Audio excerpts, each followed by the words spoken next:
هناك حديث طالما أهمل بسبب حديث آخر لم يستطع جماهير الناس أن يجمعوا بينهما تطبيقا وعملا، ألا وهو قوله عليه الصلاة والسلام: لا تزال أمتي بخير ما عجلوا الفطر وأخروا السحور. فهنا أمران اثنان قد أهمل من أكثر الناس، ألا وهو التعجيل بالإفطار والتأخير بالسحور. أما الإهمال للأمر الأول ألا وهو التعجيل بالإفطار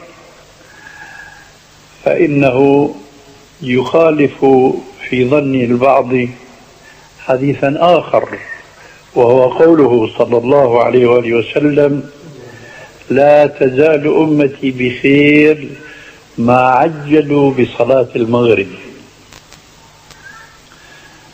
فإذا هنا أمران اثنان بالاستعجال بأمرين اثنين، فيبدو للبعض أنه لا يمكن الاستعجال بالأمرين كليهما معا.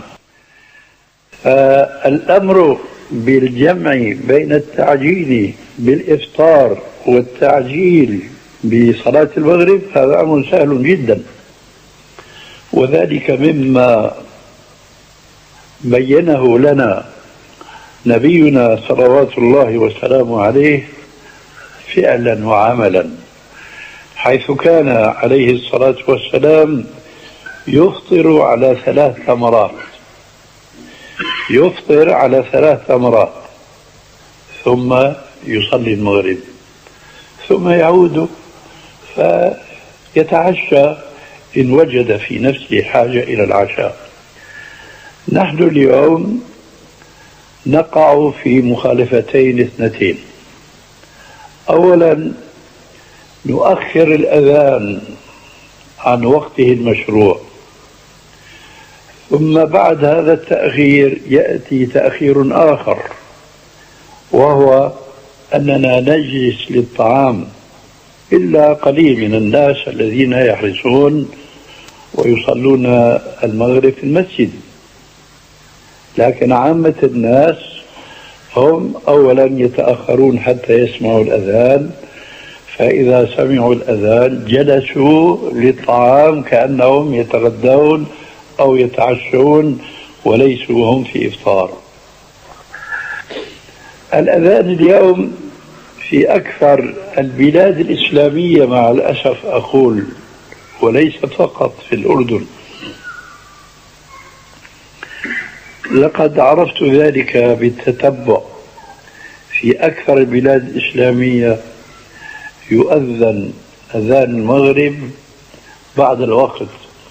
والسبب في هذا أننا تركنا التمسك بالأحكام الشرعية وتطبيقها عمليا، وتواكلنا على الحسابات الفلكية، ركنا إلى ما يسمى اليوم بالروزنامة، بالتقويم.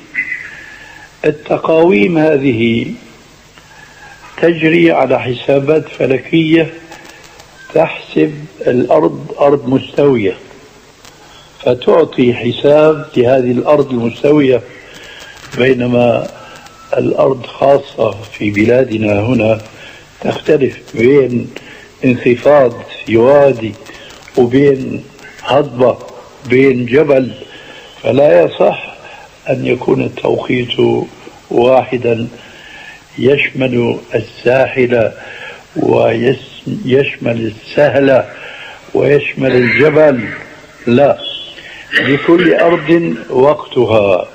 ولذلك من كان في استطاعته في حيث هو مقيم في بلده أو في قريته أن يرى غروب الشمس بعينه، فإذا ما غربت فهذا هو التعجيل بالإفطار الذي أمرنا به في قوله عليه السلام المذكور آنفا لا تزال أمتي بخير ما عجلوا الفطر.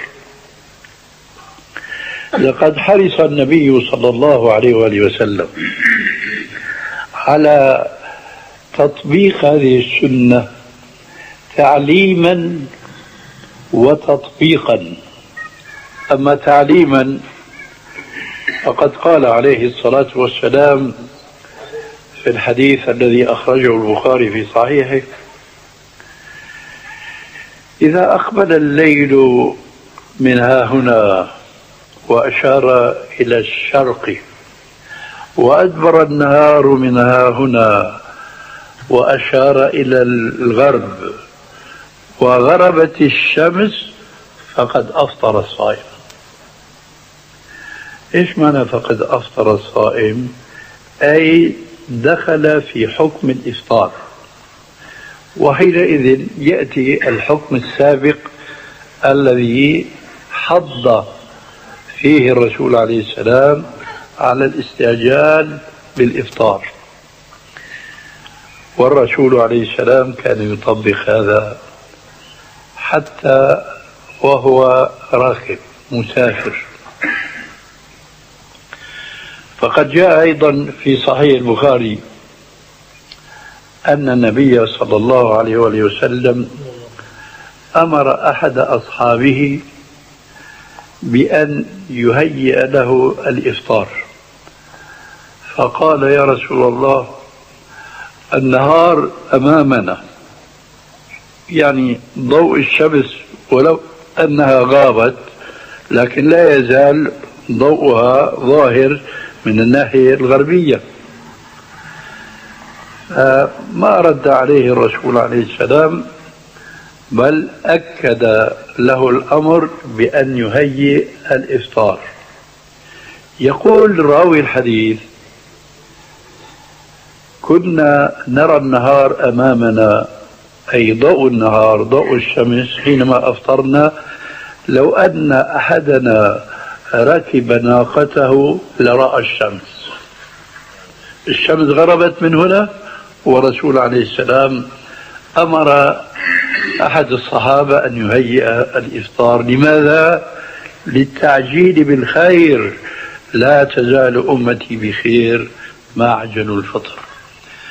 المهم أن نلاحظ أن الإفطار المستعجل به شرعا يجب أن يكون على تمرات، ثم التعجيل بالصلاة، ثم بعد ذلك يجلس الناس ويأكلون كفايتهم.